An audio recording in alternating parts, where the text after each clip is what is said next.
My name's Jonathan Veet. I'm with Clemson PSA, and I'm at the South Carolina Water Resources Conference in Columbia, South Carolina. We're about 300 water policy experts, researchers, and policymakers are getting together to figure out the future of water in the state of South Carolina.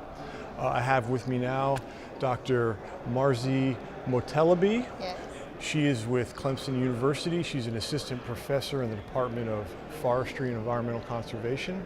And she gave a presentation earlier during the conference about the importance of ecosystem services. Yeah. Your background is as an environmental economist. Tell us a little bit about what an environmental economist is. Okay, I am actually an environmental economist and I put a value on ecosystem services. I started 3 years ago in Clemson University, and in my lab we are trying to assign a monetary value to ecosystem services from different ecosystems like forest. I would like to give an example about ecosystem services based on what we do in our department.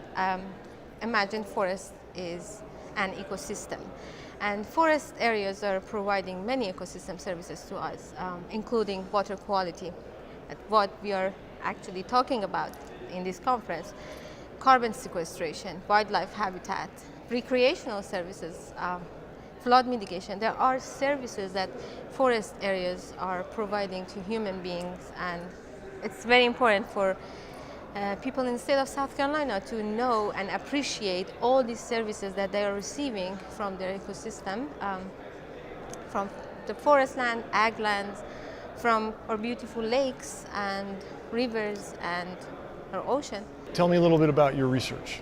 I try to put a value on ecosystem services, and I am very, very interested in looking at water quality values.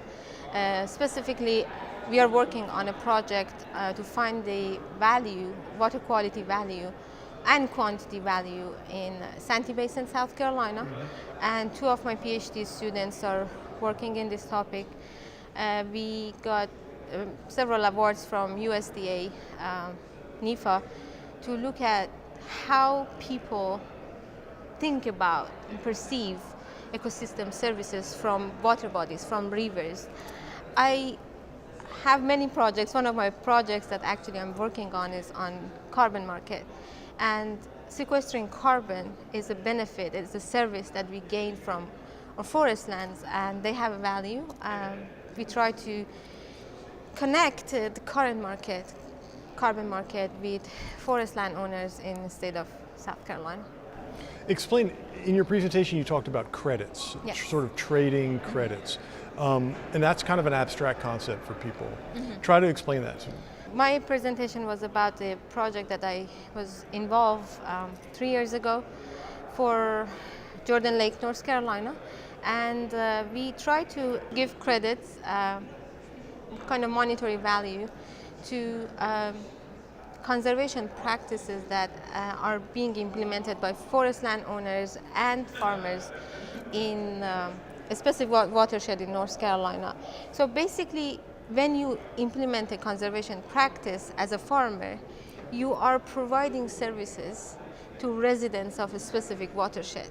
You should be rewarded, and those rewards are called credits. And what we did was designing a market for farmers and urban developers to meet with each other, talk about what the value of these services are and how we can reward farmers to implementing these practices and providing services to residents of the watershed that I was working on in North Carolina.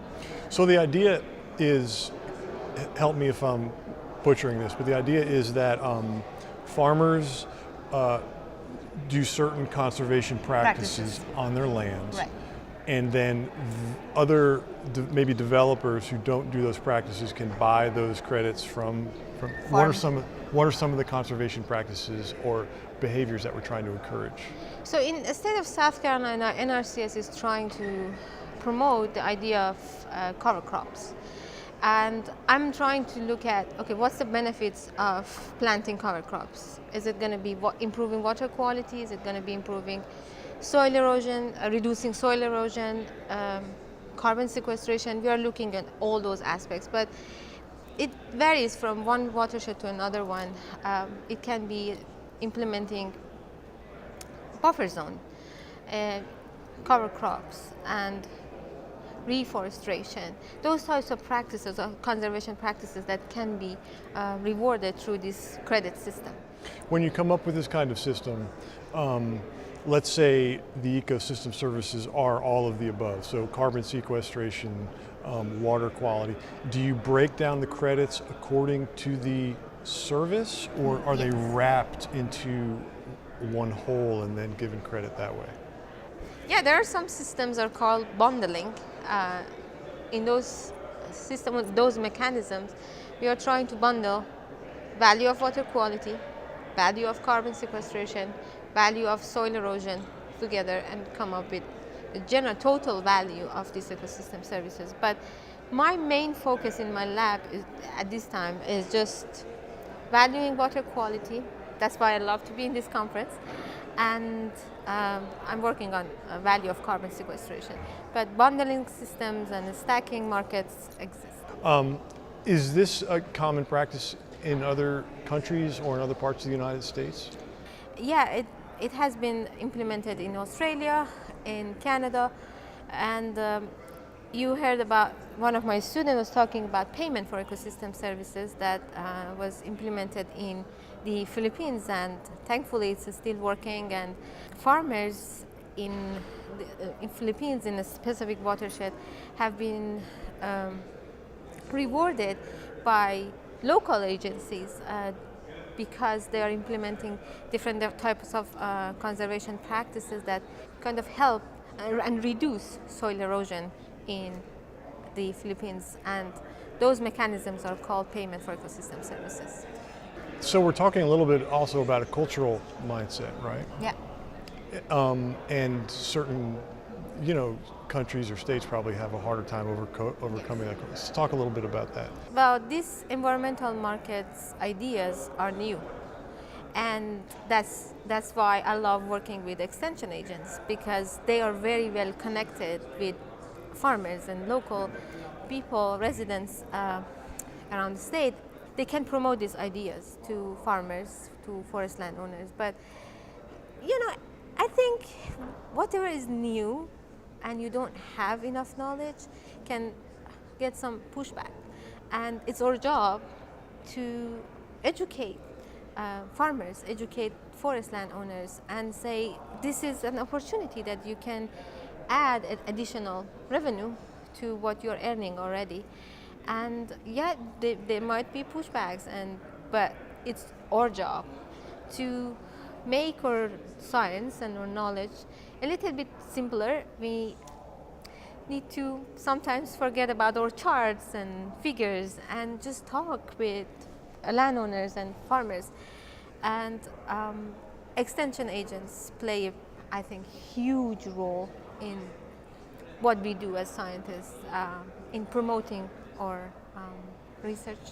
My understanding is you've had some meetings across the state where Yes. you've introduced these ideas and concepts Yes. to the public and to other stakeholders. Describe those meetings. How have they gone? They have been actually very encouraging. That's why I love being in Clemson. And a part of my job is extension. I travel around the state of South Carolina, beautiful state of South Carolina, a lot. And I meet with farmers, and some of my students are meeting with farmers too. Honestly, what I do is, and the feedback that I get is very encouraging.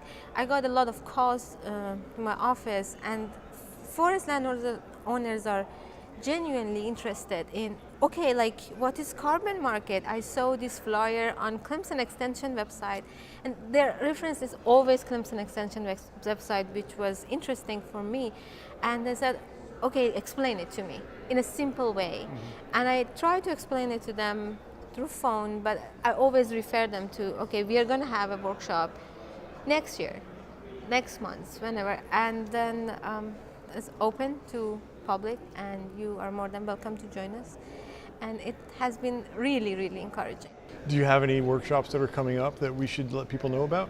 I didn't set a time for my upcoming workshop on carbon market. We are planning to invite a group from California carbon market to come and talk about the benefits of carbon credits for forest landowners, and I foresee having this workshop in May, but unfortunately we haven't set the date yet. If people want to learn more and follow up to find out what the date and the place will be, how will they be able to do that?